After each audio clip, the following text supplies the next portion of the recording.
the Duelyst send-off. Have you read some Reddit posts? Only a few here and there. Talking about like, I gifted GS Valhalla a sub. He's been due hard for Duely. Oh man, Valhalla. Yeah, there's a few. There's a handful of streamers who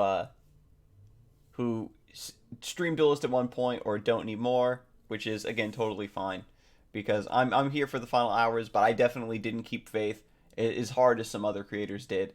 Honestly, I think the MVP of the Duelist community, especially in its later days, was definitely Boronian.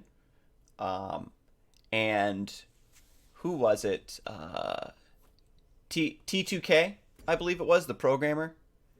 We should just leave that message up top there and not click it away. It was T2K, right? They made a building minion after him.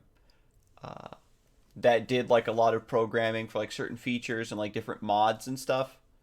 For like quality of life feature type mods for the game that really helped. And he was like a big member of the Discord server and moderator there. But again, huge shout out to Boronian for all the work that they've done for the community thus far. And I mean, dang, it feels weird. It feels so weird because I've had a lot of games too. Yeah, we couldn't keep faith after a certain point. It was all hope. Now, I mean to say like continuing to like stream and make content for the game. Like I sort of fell off and then came back. And there's certain creators who stuck it through like 100%. I definitely lasted a very long time. But I do want to give shout outs definitely to those people. And not just the people who streamed, but also the people from Meltdown Town who were still putting on events and tournaments like Team Wars.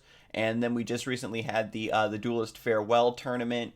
Read Grinch's post? No, I actually haven't been on the subreddit yet today. I didn't realize Grinch had posted anything r/Duelist.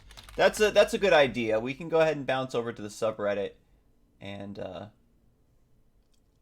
look at some posts. I'm not even logged into Reddit. I don't care. Rip Duelist meme from Grinch. How Duelist made me a better person. Definitely, I've been loving the Scarzig card too. Scarzig is a dope card, and honestly, that concept of play a card that has some sort of like side questy type mechanic built into it to unlock a stronger benefit is a huge design pillar of Runeterra. So that's why I've been really enjoying that game as well.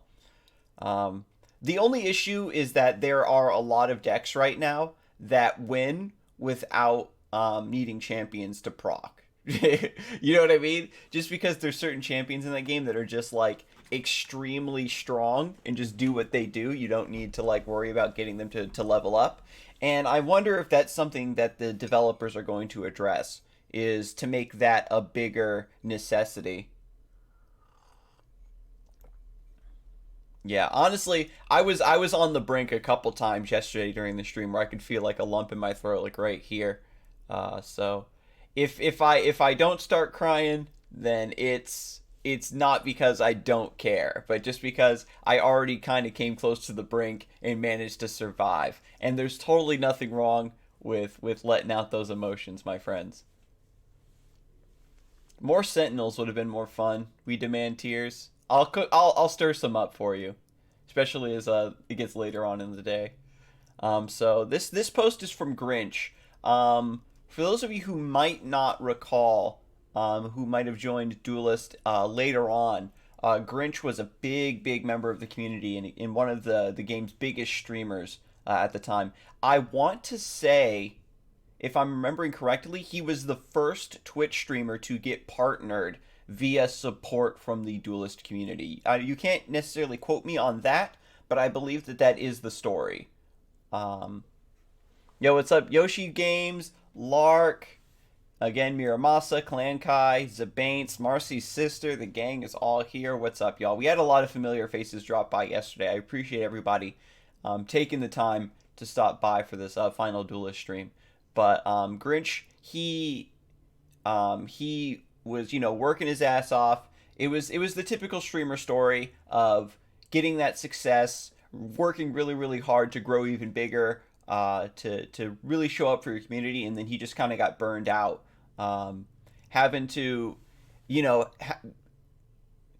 having the sense that you're forced to stream a game when you aren't necessarily enjoying it, like, just doubles down on that negativity. And he had like a really really bad burnout period where the meta was like really shitty, and he ended up going on hiatus, and really cleaned up his act. The last I heard, I think we talked about it a little bit yesterday, is that he had gotten a new job that he really enjoyed and was kind of just chillaxing. I know he streams here and there every once in a while, various games, but he was one of the major players early on in the Duelist days, and he was the first like competitive level, like ranked streamer as well. He was playing a lot of like top tier decks and talking through his gameplay. So again, big shout out to Grinch for giving the community that initial boost and recognition that it deserved.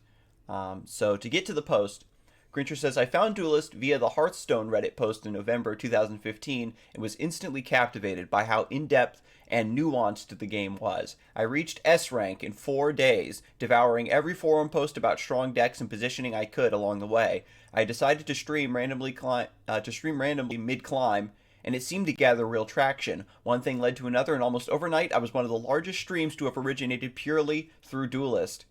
The coming months, as far as Duelyst was concerned, had ups and downs, but by March of 2016, Duelyst had grown exponentially and created enough of a viewership to grant me partner status with Twitch. It was a tremendous accomplishment that I never could have done without the support of everyone that either watched my stream or just interacted with on Discord. This was coupled with the release of my very own card in the game, Grincher, and I'm still blown away by this fact every time I think about it. Leading up to this time, I'd spent countless hours streaming days and nights doing what I could do to provide new players better resources to succeed, whether it was by deck building videos, budget decks, or Deck Doctor, where I would alter viewer decks with feedback. I felt I was providing a valuable service worthy of your seemingly unending affection, all the while promoting a strong co-op culture of hosting other Duelist-only streamers to build a community on Twitch. My close friendships with Envy Bear and Mogwai are ones I always treasured, as we started streaming around the same time, and it was a team effort to get everyone in the scene ahead. Though Mogwai predated us, he didn't have a lot of regularity, and that is true. In the early days of Mogwai on Duelist, he was actually playing Duelist on the side and primarily was doing competitive Pokemon at the time. That's like old Mogwai lore. We all had to coexist if we wanted Duelist to thrive as a spectator sport. Some other honorable mentions of other streamers slash content creators who helped the team effort from this time period. And again, this was back before I was streaming. This is all pre-Scarzig. I was making YouTube videos at the time, but my laptop that I was using was not powerful enough to stream. I couldn't run all of the necessary programs like OBS and all that stuff alongside the Duelist program without lagging like hell. And it wasn't until it was 2016 or 2017. It might have been, it was like winter of 2016, I think, when I used the power of Black Friday and Cyber Monday, basically, like those combined sales, to buy all the PC parts I needed to finally build a PC that was strong enough to stream, and that is the PC I'm using to this day. I don't think the only upgrades I've done to it since then was I bought an extra hard drive. I bought an extra SSD for more storage space, and I think I have like 16 gigs of RAM, so it's pretty solid for most modern games. I don't have like ray tracing or none of that nonsense. But anyway, back to this post. Some other honorable mentions from the streamers slash content creators who helped the team effort from this time period in no particular order. F8, Faded, actually. F8 was their original name, I do believe. They changed it to be specifically Faded, Fated. Jogda, Mazer, Garo Gaming, Amor, The Scientist, Silver Sether, Wagnazak, It's Crazed, It's Protohype, Juvie, Latigris, Miramasa, Lady Mir, Hasuku, and Silver Mist.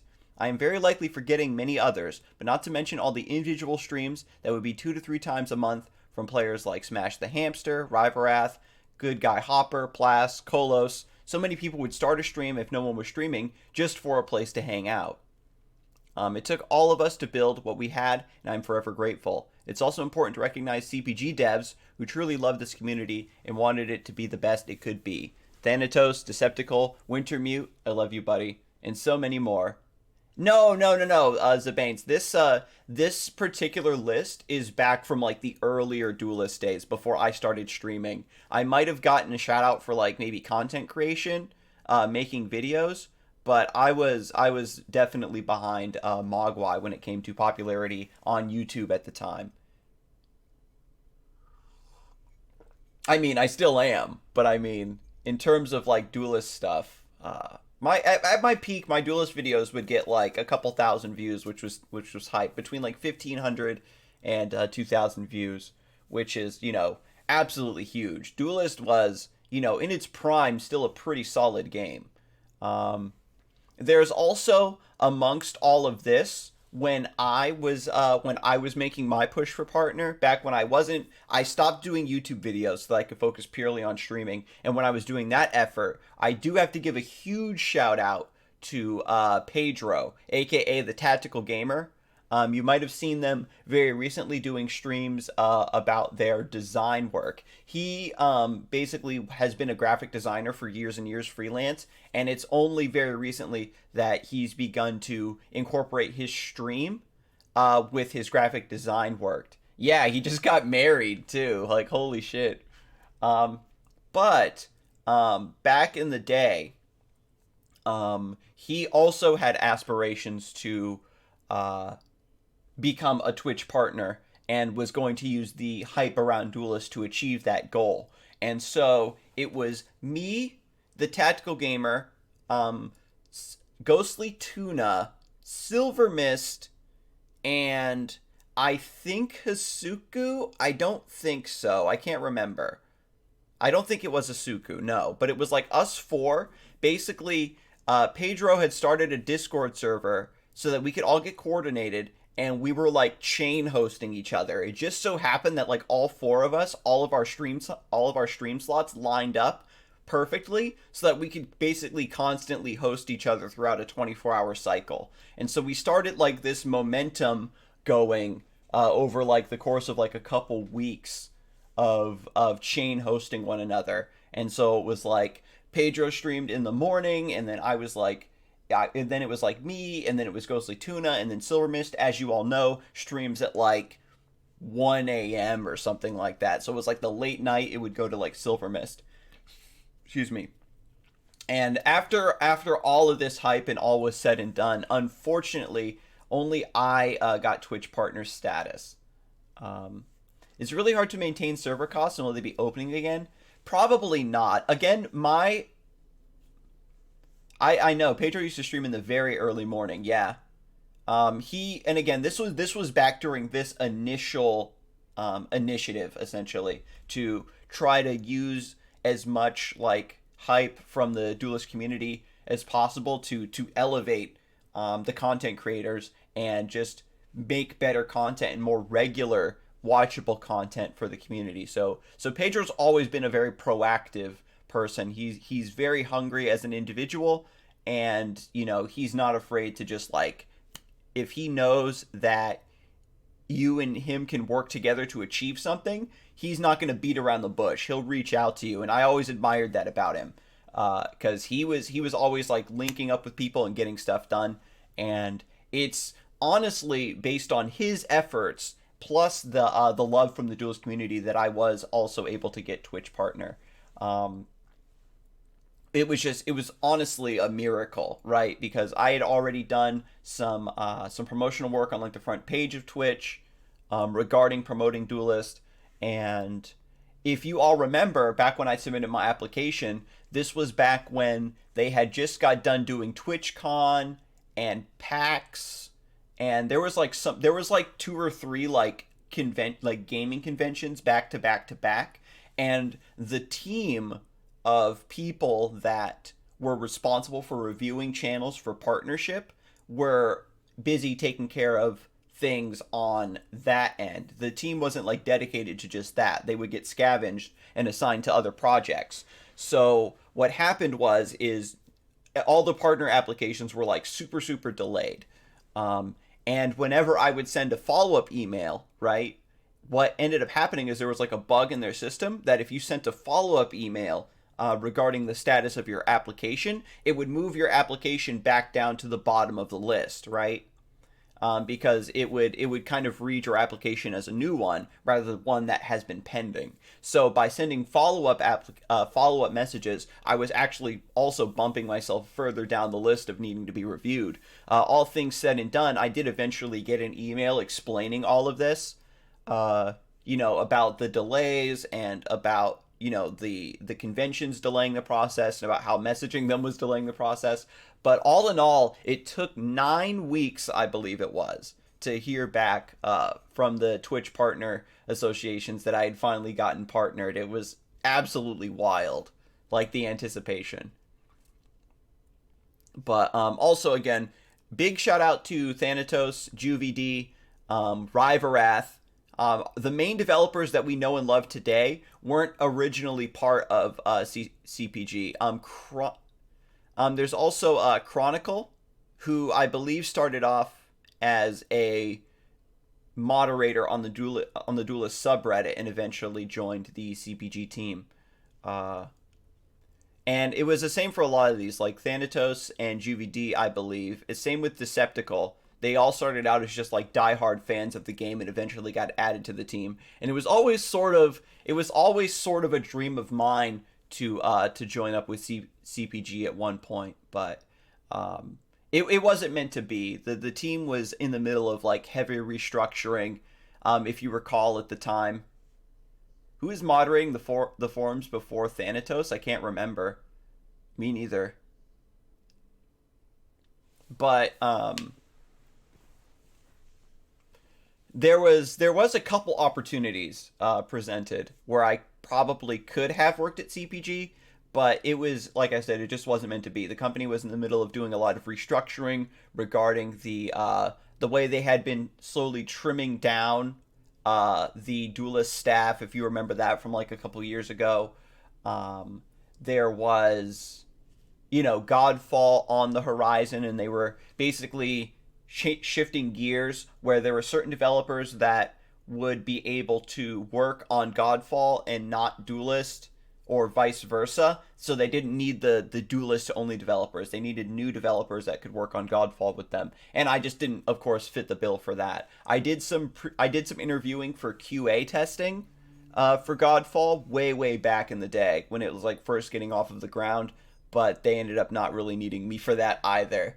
It was nice to be considered, though, because I don't have any like QA experience, obviously. That's, again, why it's such a sought-after and pretty tough job in the games industry, because generally speaking, you don't need a lot of initial experience or training, right? So it's considered to be like the entry-level, like foot in the door, get into the games industry type job, which isn't meant to belittle QA testers at all.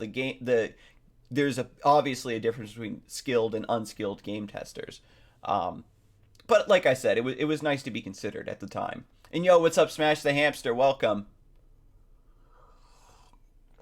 We're just reading through some of these posts on the subreddit. This is the one from Grinchers. And so to continue, it was during the summer following my partnership that I would come to grips with my shortcomings, however, as a pillar of the community. I was playing Duelyst so much and taking every opportunity to cast tournaments that anything that remotely resembled a bad play made me irritable on my own stream. I was quick to flame opponents while we played, quick to tilt. This led to a sort of division that I didn't recognize until it was too late. I am direct and don't hold my punches. This can be a strength, but it is also a weakness, and lessons were learned in hindsight. I feel I failed the community on some levels for not being a better role model in how to handle stress, but if I didn't go through this harrowing ordeal, I wouldn't be where I am today.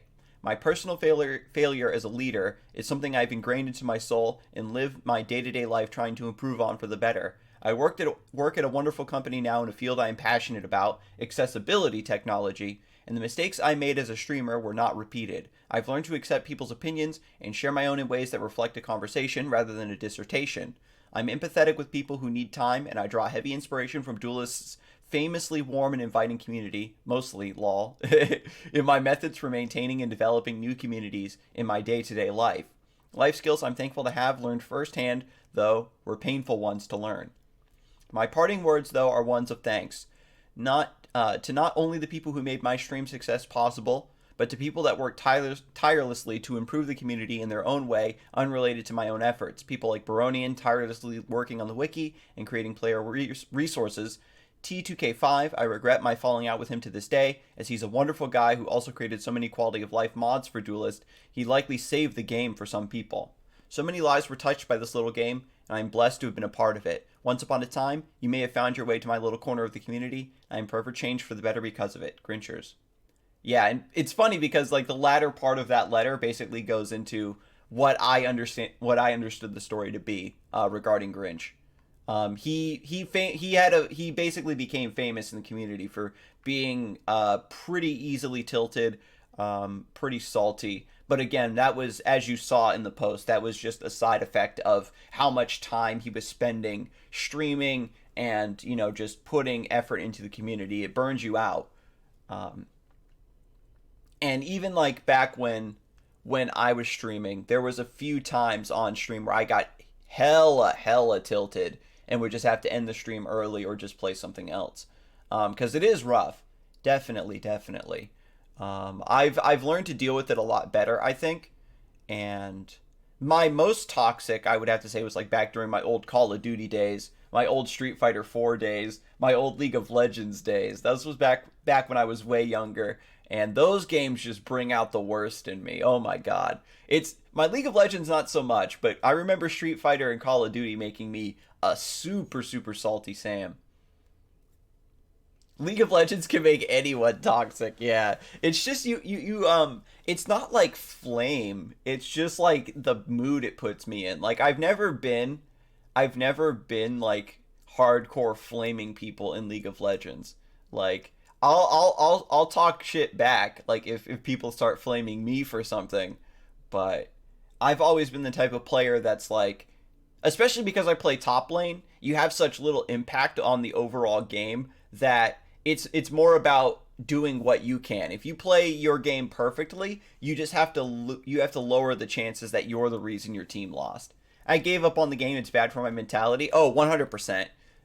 League of Legends is horribly like just a waste of time unless you're already like at super high levels of play. And even then, it's hard to find a decent game.